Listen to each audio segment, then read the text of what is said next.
Hi, Professor Grant. It's me, Chris Good, with my roommate, Brody. Hi. And we're doing the assignment. So the first thing, Brody, we're going to talk about is, let me pull up my notes again, being a good student. So, Brody, let's just talk about being a good student. I know, like, as roommates, we talk about it all the time. Like, you agree you're a good student because you have a good GPA, and you talked about your high school GPA and everything. So I'll let you talk a little bit. How do you think you are as a good student? Like, wouldn't you... I feel like I'm a very good student. I have a A- average GPA.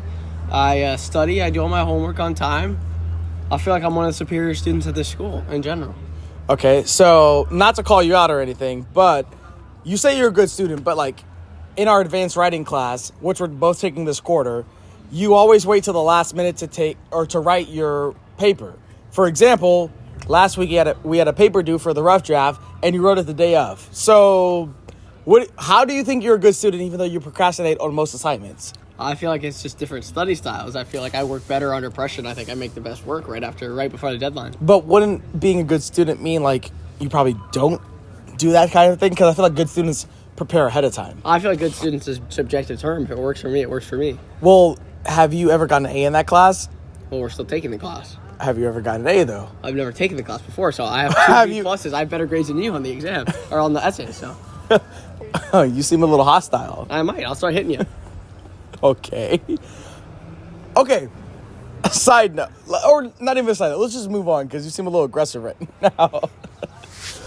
Let's talk about your beliefs. So, like, we all know that you don't have TikTok on your phone, or I know you don't have TikTok on your phone. So, like, let's talk about that. Why don't you have TikTok on your phone? I think it's a big waste of time, and I think everyone's addicted to TikTok, and I will not stand for it. Okay, so you say these things, but you watch Instagram Reels, which everyone in America knows. Instagram Reels are basically just TikTok put on Instagram. And you've also watched TikTok on my phone. So you think it's a big waste of time. But whenever I give you my phone to watch TikTok, or you watch Instagram Reels, it's just TikTok in general. So is it really a big waste of time, or do you just refuse to download TikTok? A little of this, a little of that. I feel like if I downloaded TikTok, I'm not going to download a second app to waste time. My Instagram's one. We already waste time on that. So I'm not going to also download TikTok for another app to waste time. It just seems like you're just trying to make excuses for not downloading TikTok, even though you watch TikTok in your normal life. I don't want TikTok, man. I don't like TikTok. I'm not a TikToker. Interesting. So we all know. Okay, so as I was saying, we all know that you don't like Cardi B. So why don't you like Cardi B? I just don't like her music. I think it's awfully graphic, and I think it's a little lewd for me. Okay, that makes sense. But, like, don't you listen to other graphic music? I've heard you listen to graphic music in general. Just her in particular. I don't know. I feel like she really emphasizes the graphic nature of her song and does it intentionally, and I think it's just a little childish. Rudimentary, if I may. Okay, so getting off of Cardi B in general, like, you know, I have quotes that I live my life by, so I'm going to ask you about this quote. It's called, "Do what you do and make your own way." Don't you agree with that quote? I do. I don't hate Cardi B as a person. I think she has some intelligent things. I just don't like her music. Okay, so if I told you this quote was by Cardi B, even though you say you hate her, wouldn't you have to agree with her? Yeah, I would agree in that aspect. Okay, interesting.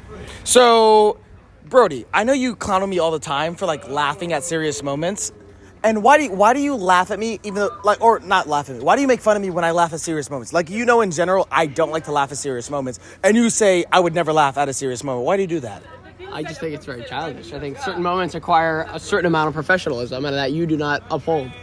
Okay, so Brody, last year, when it was a very serious moment and we were all at chapter together for our fraternity and everyone was being stoic, or I guess serious, however you want to put it, why did you laugh? Like, I looked at you and you just turned around and bust out laughing. Don't lie, because this is a class assignment. It is an interview. Be honest. Didn't you laugh? I did. You made a funny face at me. But it wasn't a serious moment. It was a bit of a serious moment. But I believe you instigated it. But you laughed at a serious moment. I even did. though you make fun of me for doing the same thing. Well, it's a bit hypocritical of me, but I blame you for making the silly face. Interesting. Okay, so, you know, Brody, we all know that you say, like, you never get stressed out at all or anything. But I gave you my Apple Watch for this interview. Professor Grant, I just want you to know this. We're also at a train station because we're trying to catch a train back to Santa Clara. But Brody's wearing my Apple Watch, and he says he never gets stressed out in situations at all. Wouldn't you agree you say that a lot, Brody? I'm a very low-stress guy, yeah. Okay, so I'm looking at my Apple Watch.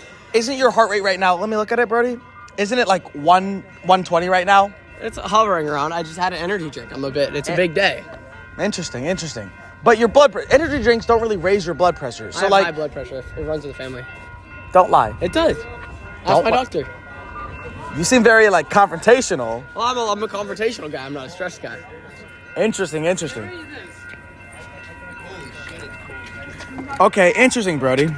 I see how you want to be right now. Another thing. I know you love the UFC. I know you don't like Dana, but you just love the fighters in general. So I just want to ask you another question. You know, like, you have very interesting takes on Dana, which most people in the UFC do. Sorry, Professor Grant, if you can't hear this. We're just waiting for the train, and the train noises are going on right now. But I just wanted you to know, I know you can't wait to go to the next UFC fight. So I wanted you to know, Dana, for the first time ever in UFC history, they're having a sale on fight tickets. Okay, Professor Grant, I know you heard the train noises. Now we're on the train. Sorry, Brody and I this whole weekend we've been traveling. But, so, as I was saying before we got on the train, so the UFC for the first time is having a sale on fight tickets. Yeah, I just saw that. Okay, so I know you didn't see it because that's a lie, and I was messing with you. But it's interesting how you pull out your phone. Why did you feel the need to like check that information? And why did you also feel the need to lie about it? Like, Well, I was very interested. I thought I had heard that somewhere, and I would like to go to the next fight. So I was hoping maybe there actually would be a sale. And you seemed so confident when you said it, so I believe you. interesting. Okay, so we also know how much you care about Instagram because clearly you just don't use TikTok. So how often would you say you use Instagram? Probably very little. I feel like less than most people. Okay, are you positive considering most people have TikTok and you only use Instagram Reels? Yeah, I would say I use it less. Okay, Brody. Let's just pull up your phone real quick. Let me just look at it. Okay. Sorry, Professor Grant. There's a baby on the train. Okay, here's my phone. Okay, Brody. So right now I'm looking at your phone, and it looks like you use Instagram about five hours a day. 5 hours? No, that's not true. Well, I'm pretty sure your phone doesn't lie. Well, I think as of late, I've been a little more active on Instagram, but that's not typical of my behavior. Okay, well, I'm going to go off what your phone says. But according to Mark Zuckerberg and his last call with investors, it says the average user uses Instagram, according to dataportal.com, which was published on January 26, 2023, uses it 12 hours per month. So you currently, or at least in the past week, you used it 5 hours per day. So clearly you're exceeding the average Instagram user. So how do you feel about that? Well, I feel like I'm above average in every way, and this doesn't stray away from that. But wouldn't you agree maybe you should restrict your social media usage? Well, if it affected me as a student and as a person, then maybe, but I feel like it hasn't, so I'll just keep doing what I'm doing. I feel like maybe it is affecting your ability as a student, considering, as we talked about earlier, you're not really doing your homework on time. It seems like you're procrastinating, even though you feel like you're a good student. Yeah, but my grades are still good. Better than yours on some of the essays. All of them, actually. You seem very hostile, but last I checked, my cumulative GPA is a 3.87, and yours is a 3.5. Don't worry about it. Interesting. Anything else you want to say, Brody, before I have to sign off to Professor Grant? I feel like this was a pretty one-sided and hostile interview, and I don't think you're a professional interviewer. Why don't you feel that way? These were very targeted questions. These weren't targeted at all. These were things that you feel passionate about. Wouldn't you agree? No, I'd strongly disagree. Yeah, I'd agree. Why are you going back and forth about whether or not you're passionate about these questions? I just had to think about it really quick. Wouldn't you agree that you're passionate Yes, about? I'm very passionate about both Instagram and the UFC and my ability as a scholar. Thank you. That is all. Thank you, Professor Grant. Also, hope that you enjoy this interview. Thank you, Professor Grant. Sorry for any noises you hear, but Brody and I are on the train right now. Probably not the best time to do the interview, but legitimately, sadly, the only time we've been free this week because my cousin and my sister are graduating this week. So the only way we can get up there is via train. So, Professor Grant, can't wait to see you in class on Monday. Happy Memorial Day. Can't wait to see you in class on Wednesday. As always, PlayStation sucks, Xbox rules. Chris out. See you soon. Chris cut out.